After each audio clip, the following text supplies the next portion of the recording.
போய் எனக்கு எப்போ ஓகே சொல்வேன்? பட் நான் கொஞ்சம் ஃப்ராடு, பொய் சொல்லுவேன், நடிப்பேன்.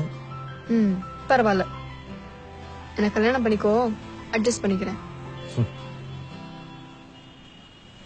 நான் கல்யாணம் பண்ணி போற பொண்ணு முன்னாடி ஃபர்ஸ்ட் டைம் நிக்கிறேன். எப்படி உன்னை ஓகே சொல்ல வைக்கிறதுக்கு 6 மாசம் ஆயிடுச்சு. இதுக்கு மேல நான் வெயிட் பண்ண முடியாது. சோ டக்குன்னு சொல்லிட்டு நாளைக்கு கல்யாணம் பண்ணிக்கலாமா? Double okay.